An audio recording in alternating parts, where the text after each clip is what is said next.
Hi friends, welcome back to my channel banking tutor Telugu. నా పేరు Sagar.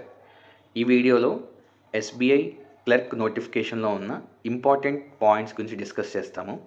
So మీరు ఎవరైతే ఇంకా అప్లికేషన్ ఫిల్ చేయలేదో ఒకసారి ఈ వీడియో చూశాక ఆ ఇంపార్టెంట్ డీటెయిల్స్ అన్నీ మీకు క్లారిటీగా అర్థమయ్యాక then you can start completing your application process.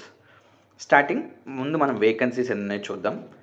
ఆంధ్రాకి 50 వేకెన్సీస్ వచ్చాయి, తెలంగాణకి 342 వేకెన్సీస్ వచ్చాయి. Talking about educational qualifications, bachelors degree అనేది మినిమం రిక్వైర్మెంట్ అండ్ అక్కడ ఒక డేట్ కూడా మెన్షన్ చేశారు. You should compulsory complete your bachelor degree or your final year examination by December 31st, 2024. ఎవరికైతే ఫైనల్ సెమిస్టర్లో ఉన్నారో మీ exam in case December 31st కల్లా అవ్వదు అంటే you are not eligible for this.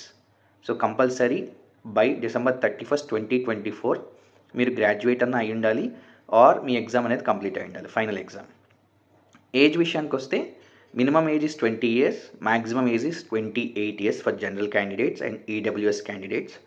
That means 2nd April 1996 నుంచి 1st April 2004 including ఈ 2 dates in between ఎవరైతే మనకి ఉన్నారో వాళ్ళ date of birth they are eligible for this examination.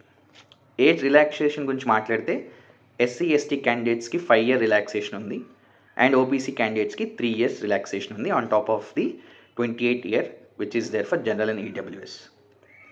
And ఒక చిన్న క్వశ్చన్ కూడా స్టూడెంట్స్ అడిగారు నన్ను పర్సనల్గా, నాకు ఎవరైతే టచ్లో ఉన్నారో. ప్రీవియస్ ఇయర్స్ చూసుకుంటే ఎగ్జామ్ సెంటర్ అనేది జనరల్గా మీరు ఏ స్టేట్ నుంచి అప్లై చేస్తే అక్కడ ఎగ్జామ్ సెంటర్ అనేది పెడతారు. వేరే బ్యాంక్ ఎగ్జామ్ లైక్ ఐబీపీఎస్ కానీ అదర్ ఎగ్జామినేషన్స్ చూస్తే. కానీ ఎస్బీఐకి ఉన్న ఒక ఆప్షన్ ఏంటంటే మీరు ఏ స్టేట్ కన్నా అప్లై చేయొచ్చు, but you can write your exam from your home state.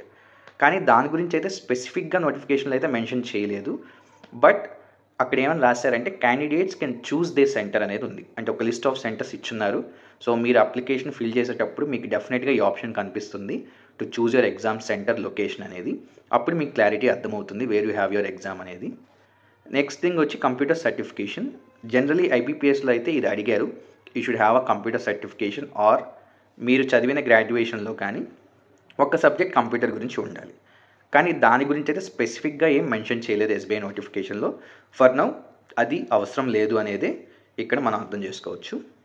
Coming to fees, exam fee వచ్చేసి జనరల్ ఓబీసీ అండ్ ఈడబ్ల్యూఎస్ క్యాండిడేట్స్కి 750 rupees, whereas SC ST and other PWD categories ఎవరైతే ఉన్నారో వాళ్ళందరికీ నో ఎగ్జామ్ ఛార్జెస్, వాళ్ళకి 0 payment అనమాట. Coming to LPT, so clerk అంటే obviously state posting కాబట్టి language proficiency test అనేది కంపల్సరీ ఉంటుంది. But there is an exemption. ఎవరికైతే 10th and 12th మార్క్స్ షీట్స్లో ఆ స్టేట్కి సంబంధించిన లాంగ్వేజ్, లోకల్ లాంగ్వేజ్ అనేది ఎంటర్ చేయబడి ఉంటుంది, అంటే that means you have studied that local language.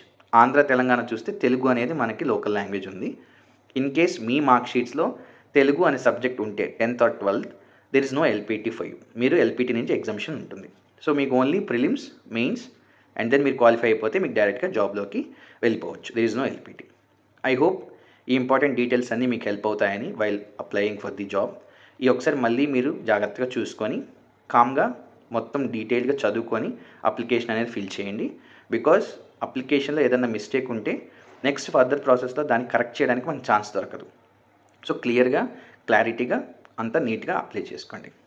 I hope ఈ వీడియో మీకు హెల్ప్ చేస్తుందని. ఈ వీడియో మీ ఫ్రెండ్స్తో అండ్ కో స్టూడెంట్స్తో కూడా షేర్ చేసుకోండి. Thank you for watching this video. All the best guys.